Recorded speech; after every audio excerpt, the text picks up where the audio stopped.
Hello, everyone. Um, for this panel, we're going to be talking about gender as a trans mask, or as one we called it, guidelines. Yeah. For this, we'll have our four presenters. Do you want to talk about yourselves, people? Basic. Oh, yes. So my name is Essek. My pronouns are he, they. I have been, I've socially transitioned back in 2011. I've been physically transitioning for the last 8 years, and yeah, that's about it. Okay. My name is Shai. I go by he, him.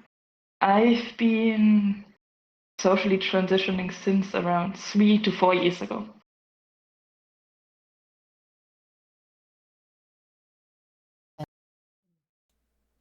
Hi, I'm Rory, they, them, and I have been socially transitioned in like close knit spaces for about 10 years or so now.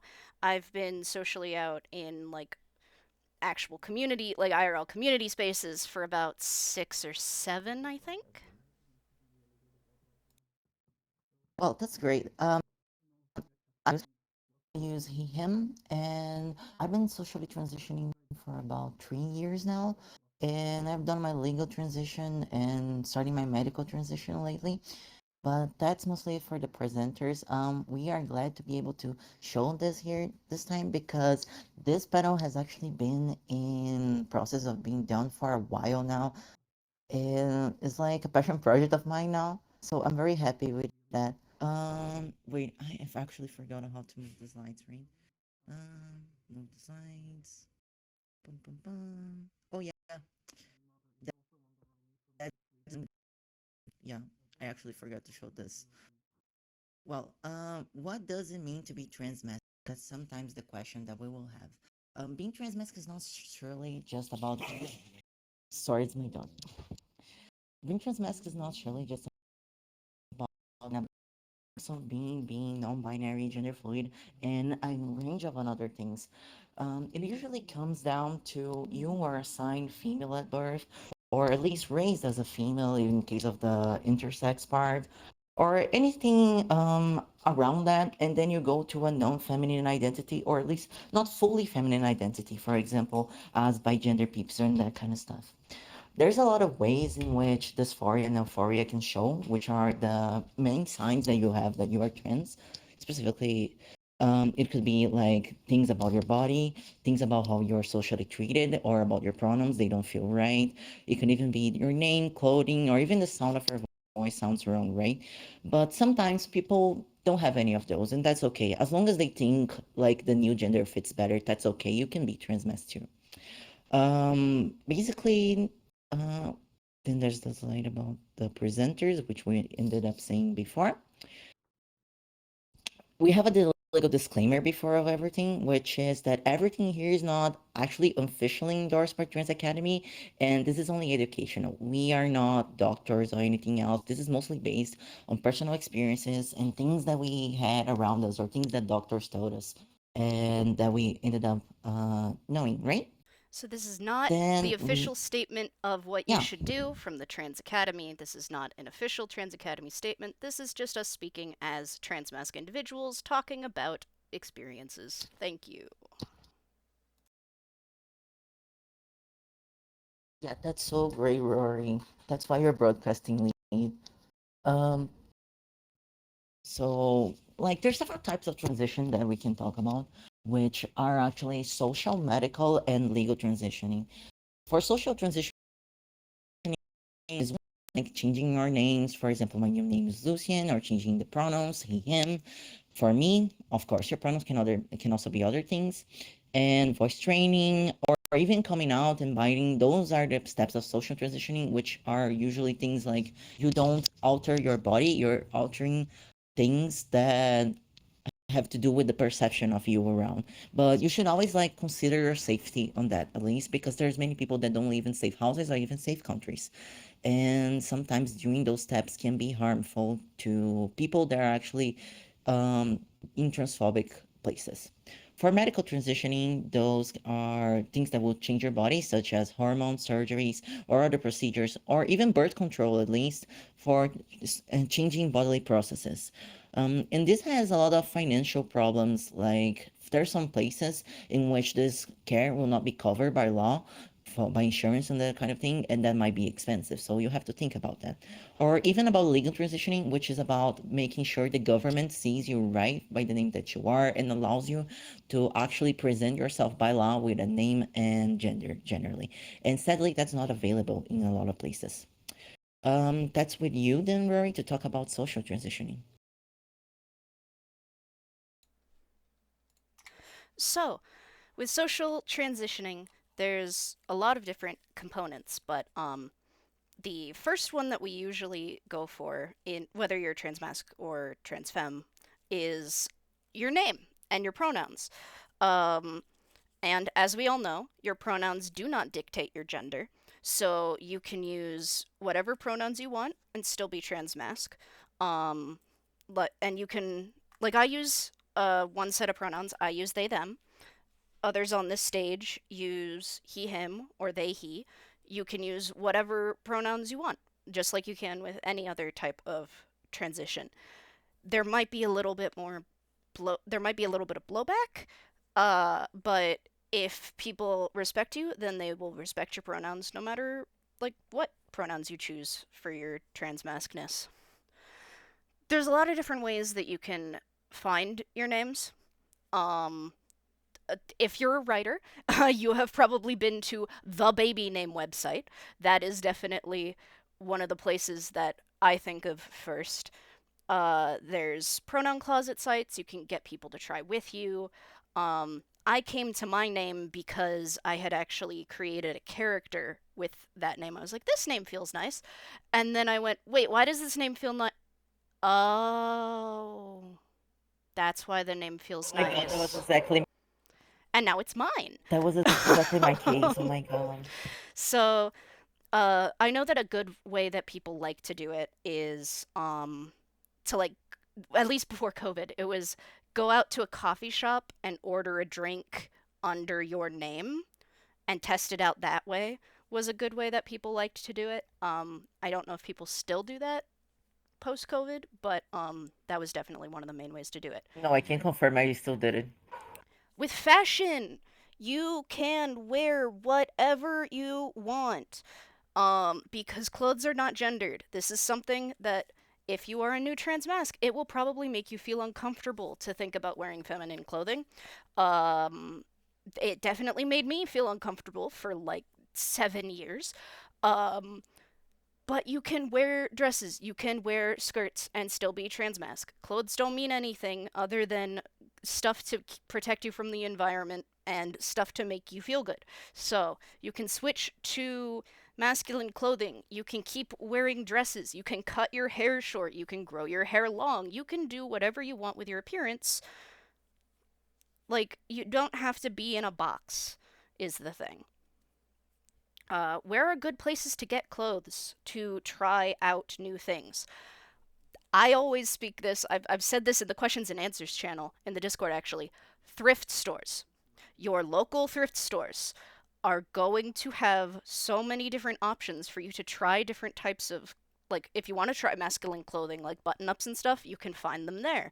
You can find what your size is, say, for men's jeans, because if you previously were wearing women's jeans, you cannot translate that over to men's jeans because women's jeans, I think they flip a coin, spin a dial, and throw a dart to figure out what size it is. Meanwhile, with men's jeans, they actually measure in inches. So that's an easy way to find out what your sizes are and stuff like that so that if you do want to buy newer clothes, you can do that. You can also get clothes from charities or other nonprofits, like LGBT nonprofits, donations from friends and family, and you can exchange with other trans people. Speaking of that, with binders, there are groups on Tumblr that trade binders between trans individuals, like people who got top surgery so they don't need it anymore. They like donate it, and then you can like apply and get one in your size and stuff like that. So there's definitely that option as well.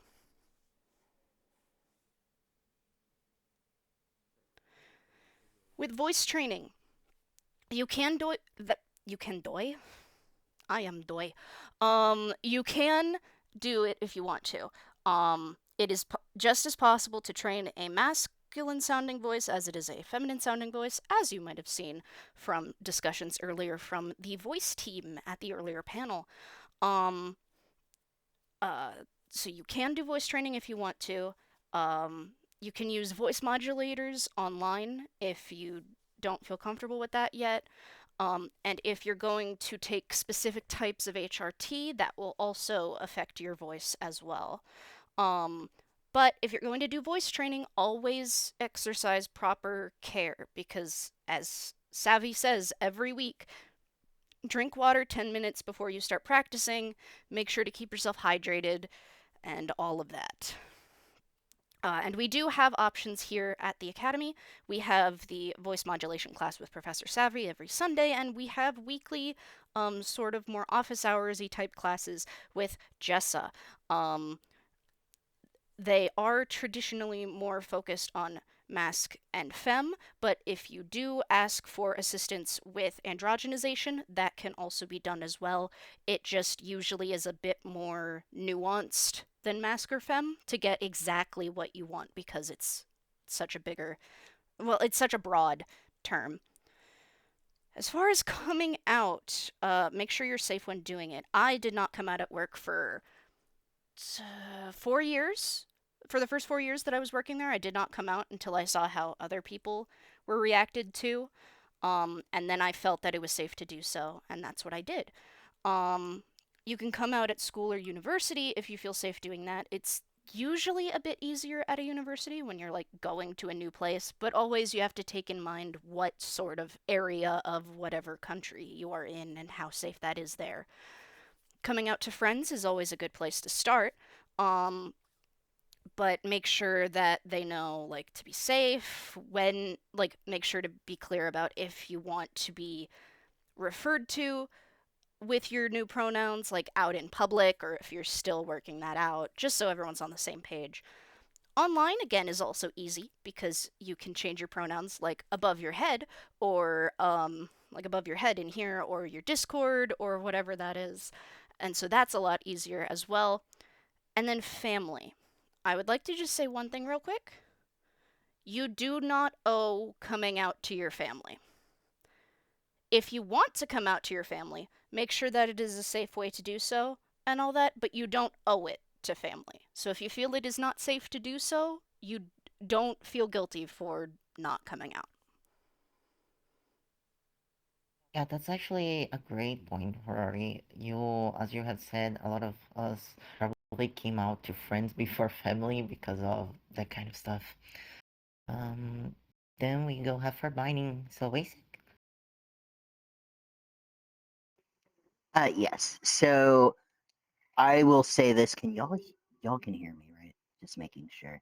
Okay. No, it's alright. So alrighty. So uh as the whole warning said, disclaimer, we are not doctors. I am not a doctor, even though sometimes I wish I was, but that's neither here nor there. I will say with this disclaimer, when it comes to binding, this is just a pet peeve, and I'm sure the other trans masks on the panel can uh, relate to this, which is essentially please, please, please do not use duct tape. I don't know why, but whenever I see anything about gender bending or whatnot, it's I'm just sorry, who's using duct tape? What? Oh, I actually know someone who used duct tape. Oh my It's so god. wild. Wait, Yeah, what? they whenever I actually see did. it on but yeah, whenever I see it, um, whenever I see like music videos and they try to be edgy, it's like, oh, I'm this person and I don't want to be feminine and I just want to flatten my chest. It's always duct tape. Please do not. Do not You duct will tape. hurt yourself. Do not You use will hurt bandage. yourself. You will hurt your body. Yes, no ace bandages. No band-aids even. Um, It looks really good on a I will character say design. It is very bad for your physical body. And it hurts a lot. yes, exactly, exactly.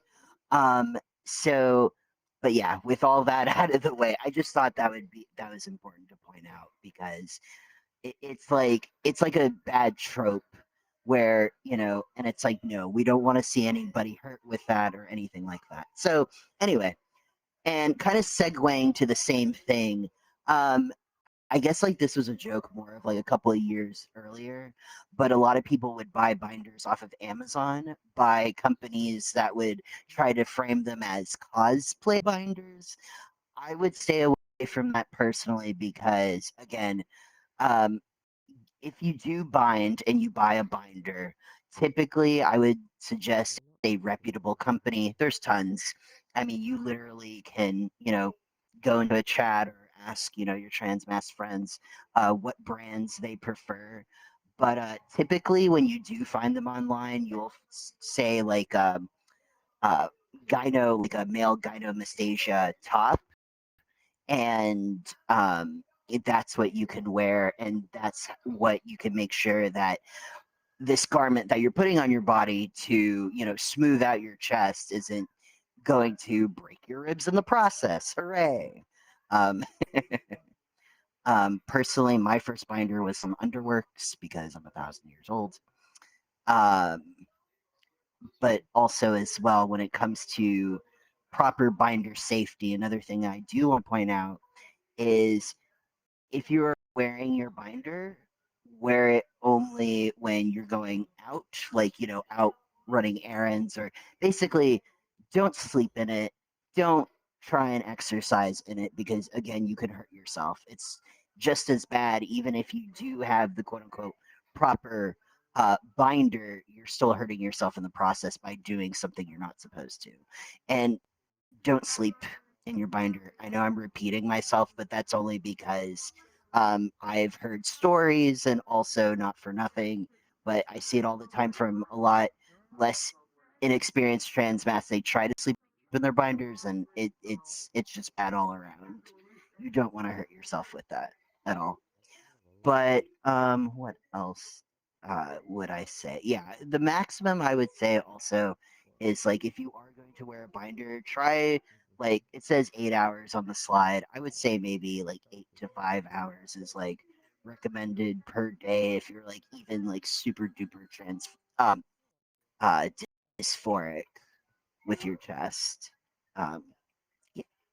And then which brings me to the next slide. If you don't bind, you can have what is called either now cis women call it boob tape. That's when they don't feel like wearing a bra, so they have like the boob tape or trans tape. It's literally the same thing with just a different name on it. Um, I personally tape my chest down because I find it uh, taping for me is just a lot easier if you live in a hotter climate. Um, if wearing multiple layers of clothing is not an option for you because again because of the climate of how hot it is, and I personally find that it just helps me a lot better, but again your mileage may vary. Other things that you can do is you could wear oversized clothes. Some sports bras, if you take like the cup inserts out, they could actually flatten your chest pretty well. If you're kind of like in the middle of currently getting a binder, or you're trying to figure out like what works for you. A sports bra can work in a pinch if you take out the breast inserts. um, those can be useful. However, I personally would recommend a binder or taping just because uh, sports bras, they tend to, I don't know, this is just a me thing, but the elastic hurts my back from like, the middle of the back of my back. So As someone who it lives just is super, in a very hot climate, yeah, if you are going to use a sports bra, get an exercise sports bra because the exercise sports bra are yes. designed to help with heat retention, like removing excess heat. And in my experience, they don't have the cups in them. They specifically just press against your chest so that you can do like running exercises without extreme discomfort. Because nothing about having chest and trying to do something that makes your chest move up and down is comfortable. None of that is comfortable. Um, so I recommend sports bras specifically made for exercise because of that. It doesn't have those cups and it is sort of designed to just hold it in place while you're doing activities. That's actually a great thing because for exercise, usually what's recommended is also a kind of exercise sports bra. Of course, there's space too, but there's a problem that many people don't actually feel comfortable with, for instance, or be allergic to some of the adhesives. So the sports bra made for exercise is usually what you should use for exercising. And again, just as basic said, don't exercise on a binder ever. Like the rubber binder, no, no, no, no, no, no, no. Are you done with this, nice basic? Yep. Don't worry, Cherokee.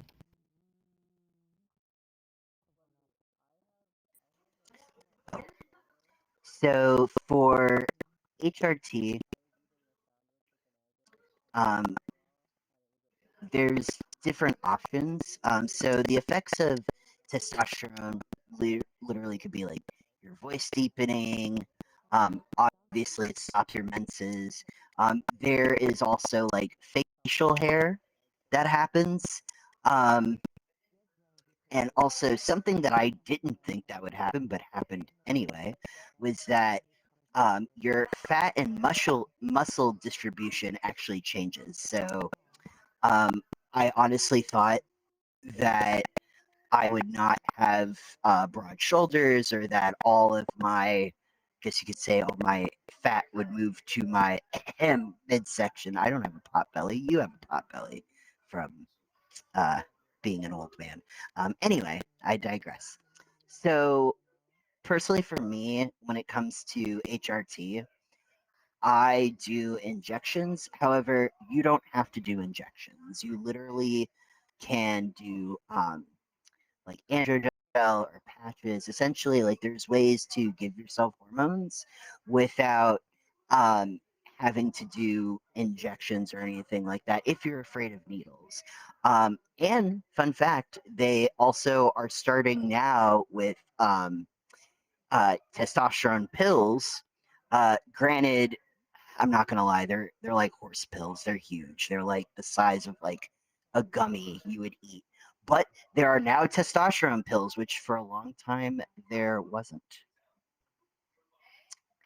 So yeah, and then we could talk about stuff about birth control. Yeah. So, yeah, as someone who is transmasc but is not a trans man, um, I do not take standard HRT. Because for me, what I want to do is just masculinize more of the feminine to get to a neutral area.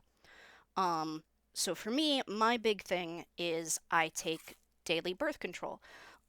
What you do is you see a specialized doctor, a gynecologist, who will refer you for the medication.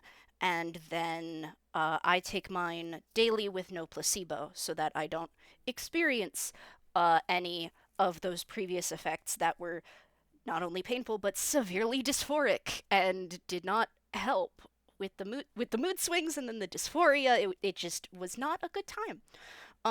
So that is a solution. There are other forms of birth control as well, but the one that I know and I have experienced are specifically daily pills taken every day. And I have taken that for several years now and been in communication with my doctor the entire time.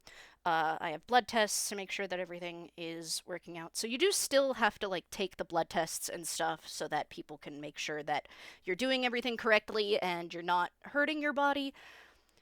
But it does work if you're not wanting to like go through the other hormonal changes that full HRT does for you. Well, that's since we have a little bit of time, I think it would be good, like, to ask to you, Rory, what does birth control mean to you in the sense of, well, you didn't want to go on testosterone, which is a thing that actually a lot of trans masks don't want to. That's actually very valid. And like, what does this mean for you, like, in the sense of being gender non-conforming? So, a big thing for me about the dysphoric part is very similar to other transmascs who have dysphoria from uh, the physical effects of your body and the physical way that your body is built. Um, However, I'm more okay with, say, my body shape, and I've gotten okay with my voice over the years. I used to not like it. I also do kind of put a little bit of a lowness just from me doing it. I don't have any like training at voice modulation or anything. I just sort of took what I knew from singing and was like, I'm going to try to have it be a little bit lower. Because otherwise, I usually kind of talk like this, which is a much higher register. Well, it feels a lot higher to me, at least. Um, so I kind of talk at the lower register and all that. But the main physical thing that I could do at the moment that isn't surgery, which we'll talk about later, um, is the birth control because that having that pain and experiencing something that is so referred to as feminine, like it's referred to in American culture as the dawning of your femininity and all that sort of stuff, and it makes the whole thing dysphoric. Also, if you have severe pain, if you are a trans mask or not a trans mask, if you have severe pain during your cycle, please consider talking to a gynecologist because severe pain, while incredibly normalized, at least in America, is not normal. And you don't have to be in severe pain. And that was how I ended up there in the first place, was having severe pain. So technically, it's prescribed to me for pain, but my gynecologist also knows I'm trans, and so that's why it's daily without placebo instead of, you know, the daily but with placebo. So, Yeah, that's a great talk, actually, Rory. I think it's very important that people know that the experience of trans mess does not have to be the same. You don't actually need to get testosterone. And again, one of the reasons, as for example, Rory must have picked this, is because you cannot pick effects of HRT, right? You cannot go and like, oh, I want the voice, but I don't want the hair. No, it's like kind of genetical. So Rory and other gender non-conforming people, or even binary trans men sometimes, try to like find treatments that go better with their needs instead of going for testosterone sometimes because you cannot pick its effects. And that actually goes to our next slide, which is mine. It's loading for a little bit. Well, I'm gonna talk about surgeries. And well, there's several types of surgeries actually. And you can get one, you can get several, you can get none. It doesn't like dictate what you should or should not get. But there's some of them that are the most commonly sought after, which the first one of them all is top surgery. Basically, what it does is removal of the chest, right, of the feminine chest, and leaves a masculine chest behind. Um, and it has several scar types actually.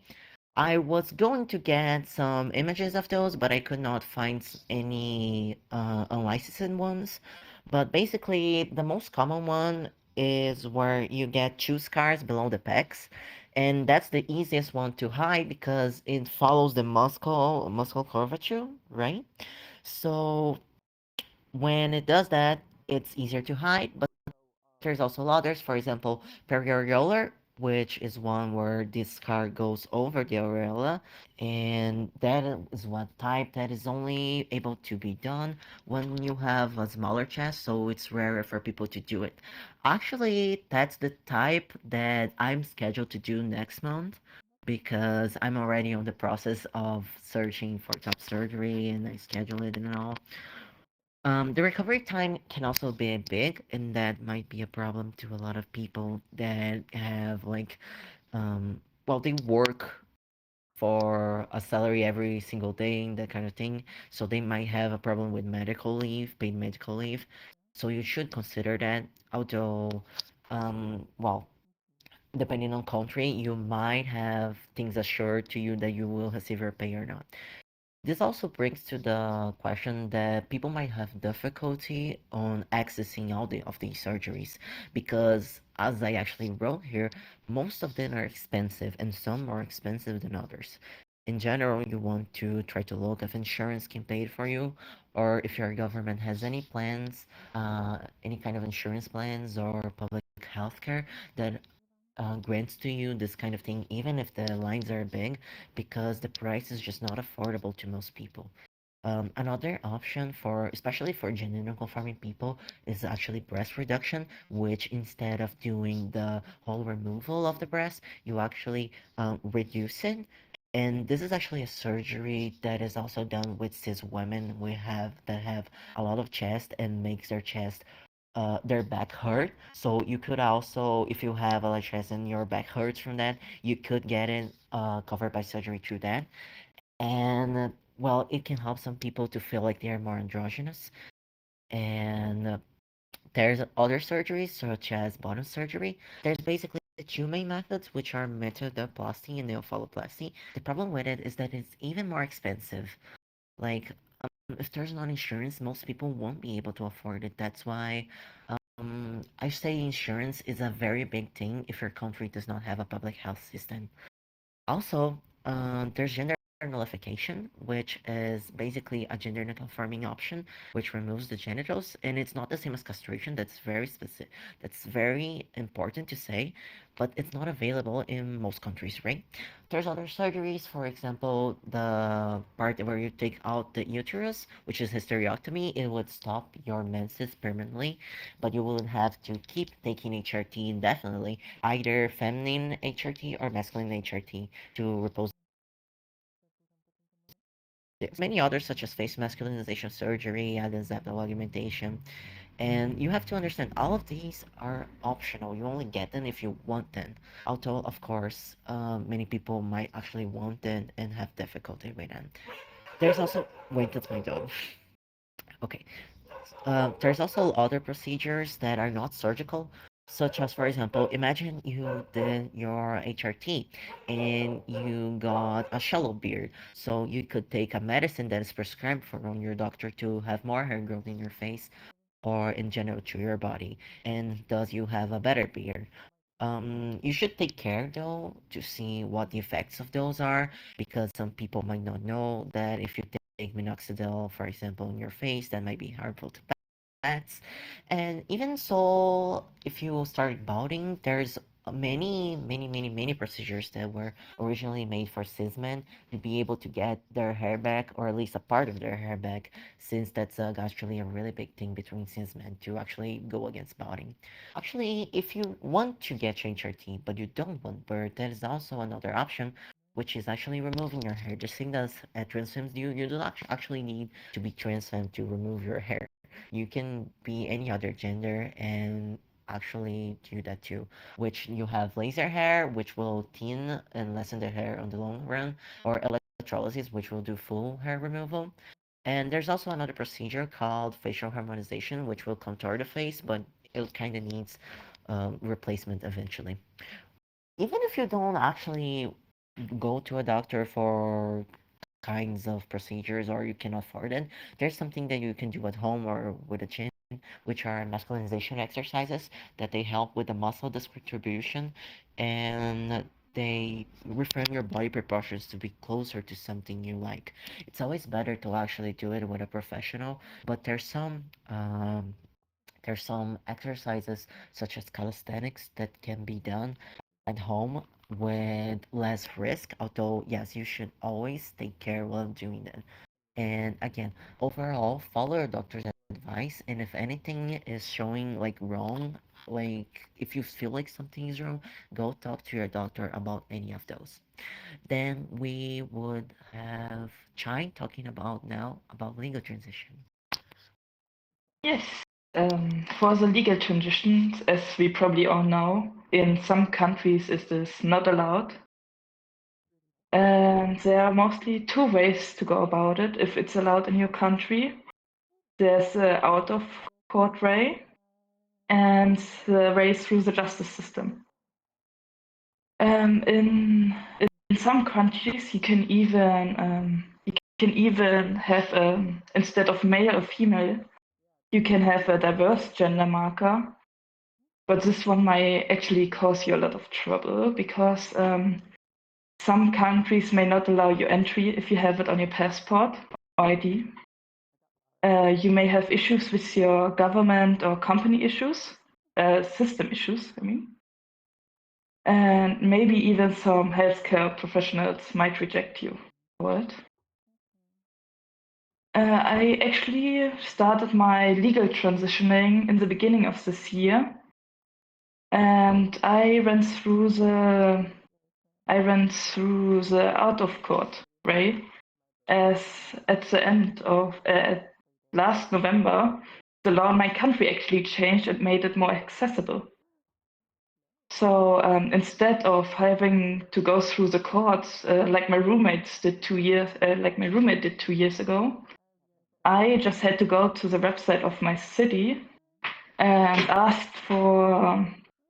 had to ask for the form to fill it out and just send it back to them and then wait 3 months. So it was very easy for me compared to my roommate. He had to have like his diagnosis for gender dysphoria. He had to make like I don't know what it's called. He had to ask to not pay for it, and he said he would have had to pay 40,000 euros if he didn't have like the exemption for it. He had to speak in front of a judge, and she actually used the hammer for him. So he said it was actually very intimidating. So I feel incredibly privileged to have it changed. For me, currently, there's a 3 months mandatory waiting period. So to make absolutely sure that you really want to change it if you're happy with the name, and so you have like more waiting time. For him, it took a few months, and actually a lawyer. So yeah, Yeah, Chai, I at the, yeah. Mm-hmm. since we have a bit of time, I thought to ask, do you think those changes are important? For example, this is actually a good example of how different countries or different times might handle legal transitioning, right? So if you were asked to do the process that your other friend had to do, do you think you will be able to have done legal transitioning this quick? No, absolutely not. I would have waited. I would have had to wait probably until I was on HRT, until I had surgery, because then the judge could have just denied me because maybe I wasn't trans enough. So the judge may have just said, nope, come back later. Money wasted. Bye bye.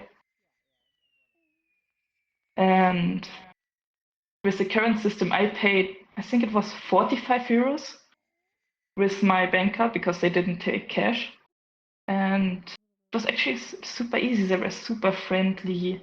I was like super scared, but they just asked me, "Oh, are you still okay with the name? Do you want to change anything? Is it the right gender marker?" So yeah, it was super easy. It was less intimidating. It was, yeah, it was. I don't know how to describe it. It was like very affirming. I actually gained a lot of more confidence through legal transitioning, even though I haven't like medically transitioned. It like gave me a huge not ego boost, a confidence boost. Oh, just for reference, Chai is actually from Germany, so where he actually was doing this transitioning. Yeah, I think this I'm part German. is really important.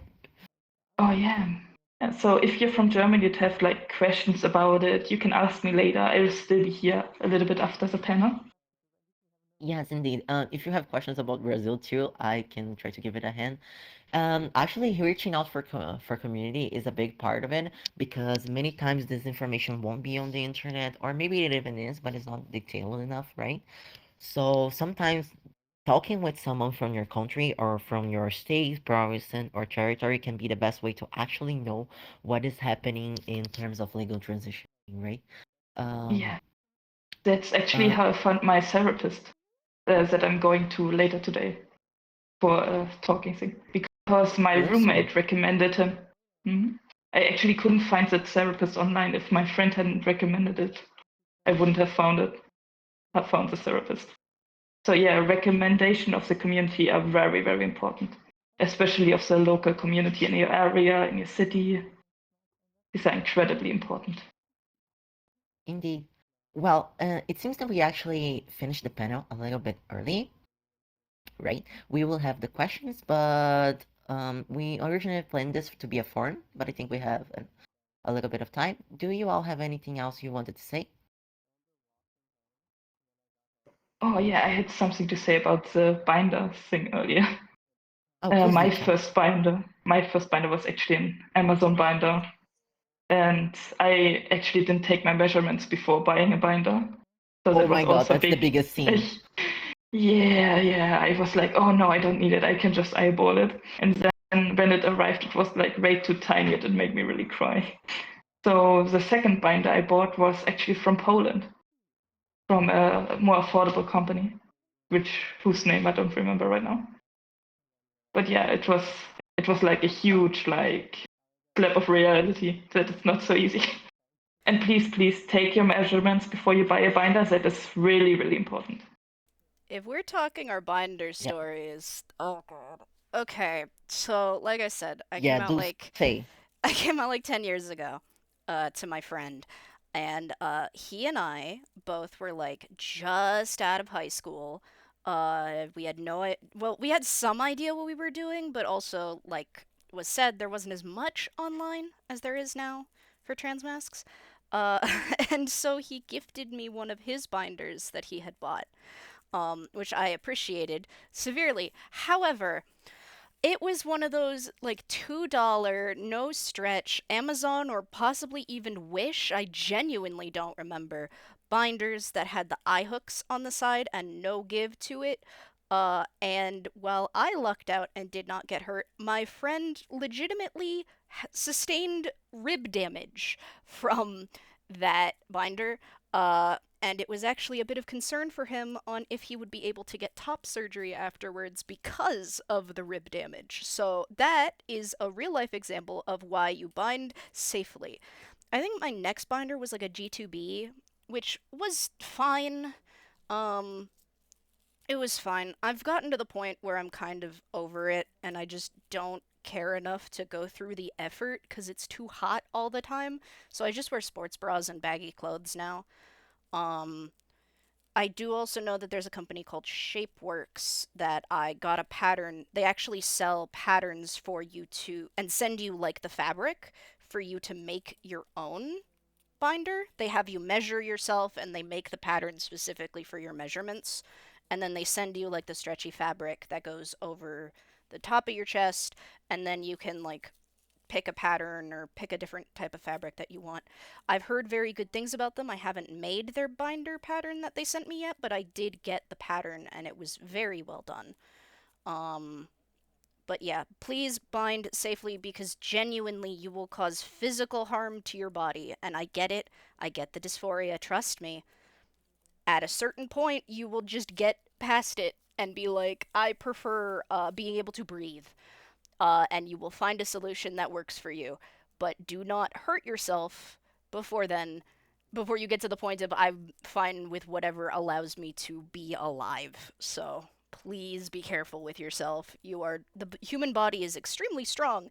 It is also not expecting certain things such as ace bandage around the torso and similar such cases. Also, don't, if you can avoid it, don't do like two sports bras on top of each other either, because that falls into the same kind of problem of it presses on you too much and restricts your breathing too much. Like I said, I get it, but you have to be careful with your body so that your body continues to function. And it sucks, but it's true. Well, My roommate that's actually true. has rib damage. Has like inwards ribs, like rib curvature inwards from binding wrong. Yeah, So that's that's actually a like, really common problem.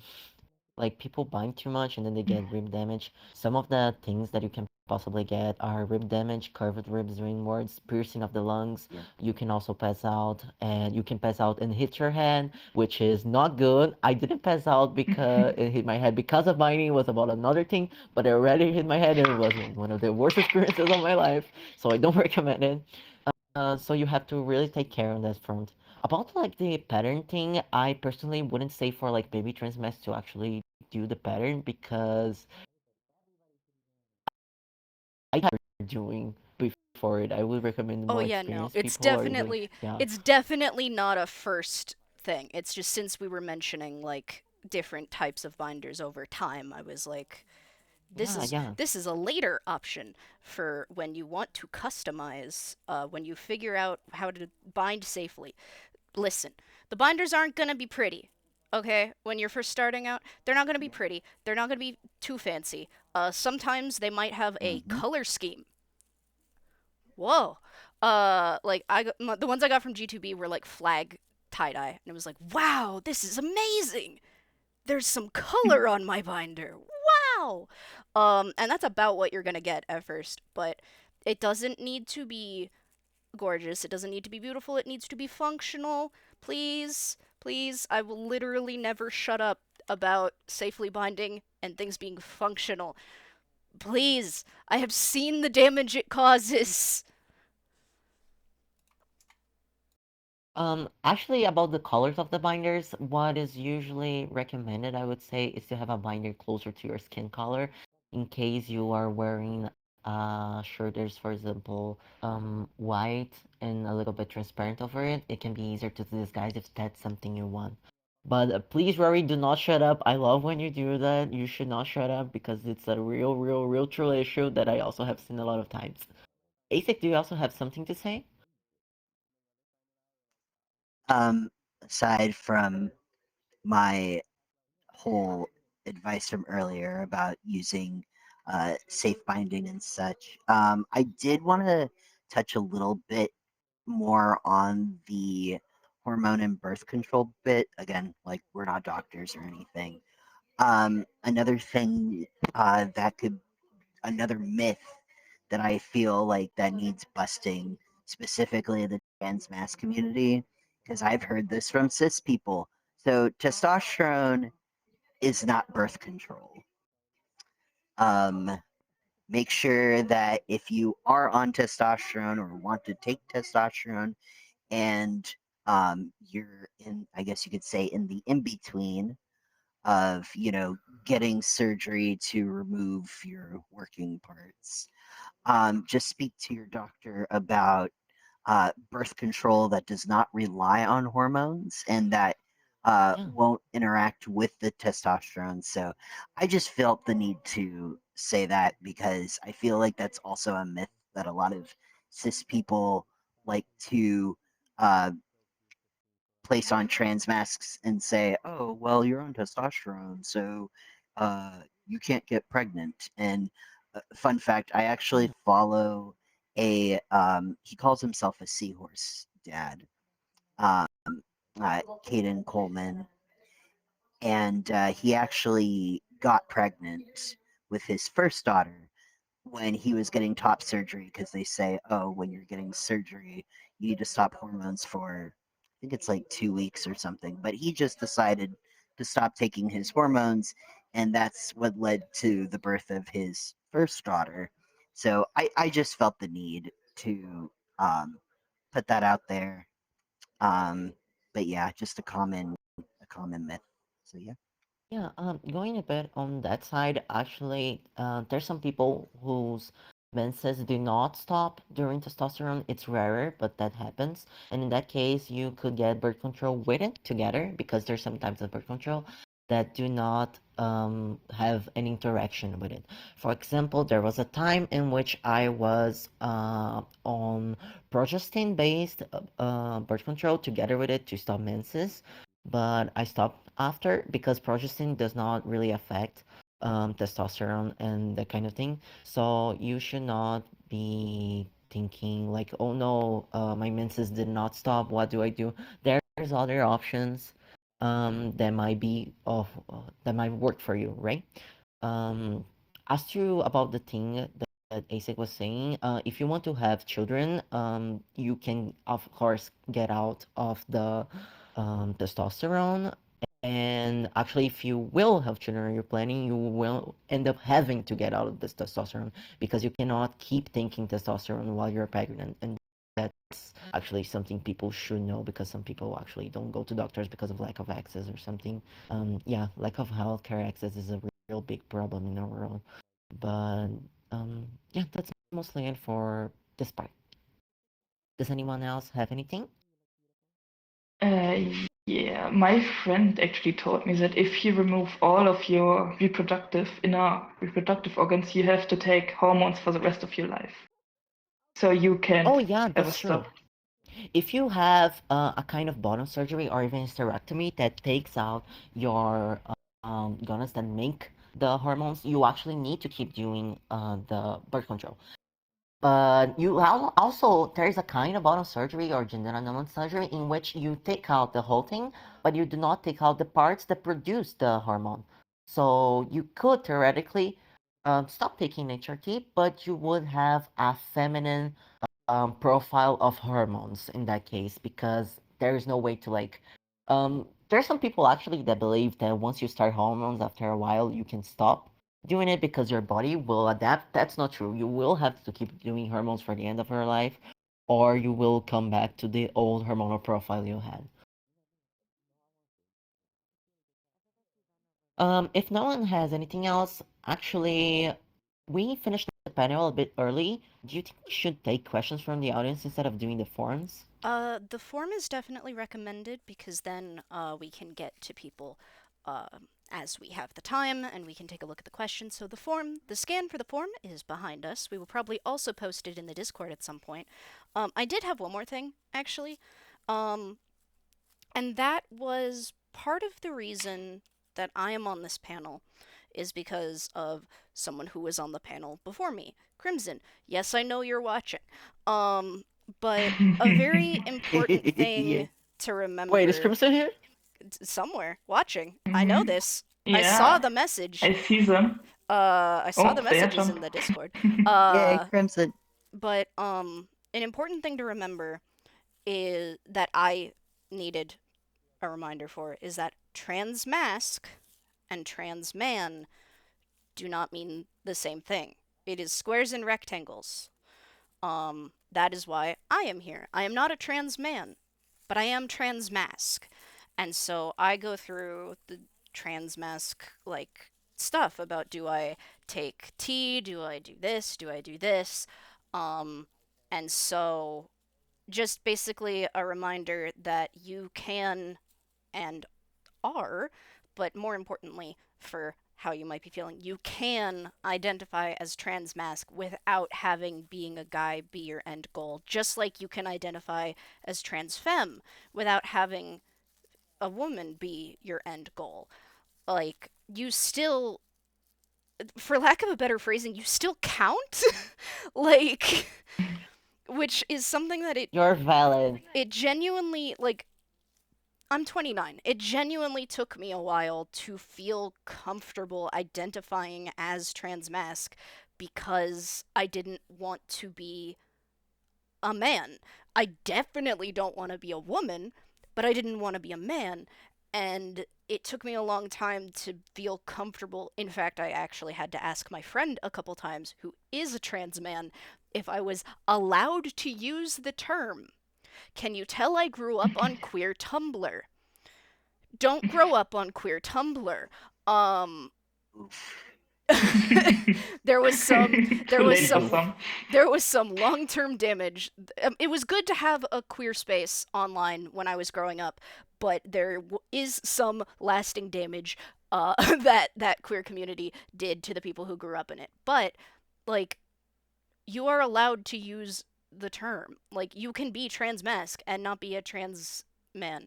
You can be trans femme and not be a trans woman. Like, that's allowed. These words mean like they're more general things. I'm allowed to identify as trans even if the term I usually prefer is agender.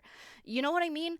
Like, you're allowed to use terms for yourself, and you're allowed to gain comfort from those communities, and you're allowed to identify with those communities. And that's something I think is very important to know, is that not especially for a group that's a little bit smaller in public, like transmasc individuals in general, we tend to sort of be a little bit more under the radar or kind of quiet about things. Um, if you're transmasc, you are allowed to be in a transmasc space, um, regardless of if your end goal is trans guy or just more transmasc to feel more comfortable with yourself. Yeah, that's great. That's I why we have you here, Rory. You just spoke. You spoke a lot. That was great. That was great. I approve. Yeah, I should have put you on the start to say this because this is very important. I hope everyone that is not binary transmasc is able to hear this because labels really are about trying to just say something to other people, like trying to give a quick description, but they are not the best way to explain the full experience you might have. But being transmasc is much more about an experience. Besides any gender non-conforming people, there's also the fact that intersex people can feel like they're transmasc too, depending on their way that they were raised and their gender identity. Because again, it is not a tight box. It is not like anything that's set on stone. There's a whole spectrum of what you can be as a transmasc. You do not need to be a very specific thing like the binary trans person. There's actually something I noticed in the Discord too. There's often the question, like, am I still trans when if I enjoy feminine things? And that is absolutely. If you enjoy feminine things, if you like dresses, but still think like, if you are still a trans man or trans masked, you are absolutely valid. Me, for example, I enjoy being masculine offline, but I enjoy feminine male characters, like online. For example, you can really well express yourself in Final Fantasy XIV.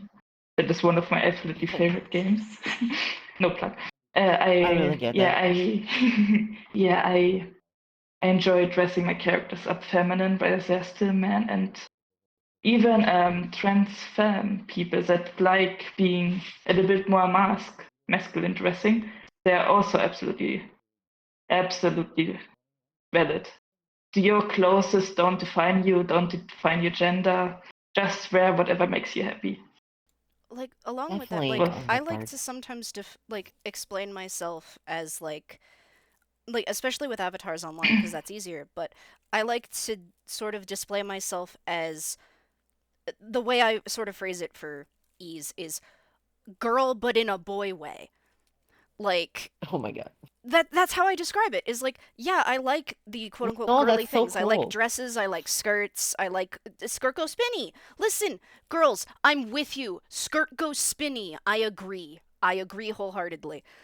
But I'm not a girl. So uh, sometimes it's actually difficult to find avatars because of that in this game, because I don't want Mhm. like the generic, not generic, but like the general, like, I am man. It's like, that's not, no. But I also definitely don't want the feminine ones. So I try to look for, I like girl in boy way. It's like, I want to be like, that's how I want to represent myself, as masculine. And sure, I wear like feminine clothing, but more masculine type thing. It's hard to explain nuance, so that's why I just shorten it to girl in a boy way, because that's just a little bit No, easier than that's a delving great into term. a 1 hour long video essay about my non binary gender, which I'm sure many non binary people can identify with that problem. I would love to I see a literally video love this essay that term. you made. I would love to see that too. You should do that. You Yes, should do that. it would be beautiful. Let's do Rory panel sometime. Let's do Rory panel sometime. Just about the VR chat thing, we actually have a list of androgynous and masculine avatars. It's not really big, but we have one on our Discord if you all need it. Um, yeah, this part about how you dress is really important. I'm kind of into drag, even if I'm a trans guy. Like even some of my friends were like, "What the hell? This does not have anything to do with you, or not. You're gonna fade dysphoria." But it's about what you feel you are okay with and what makes you happy, anyways. Yeah, that's mostly it for our panel. And basically, thanks for coming. And please stay safe. Don't duct tape. Yeah, yeah. Thanks, people. Yeah. Thank you, everyone. Thanks, everyone. Thank you, everyone. Have a great rest of your day, night, time zone.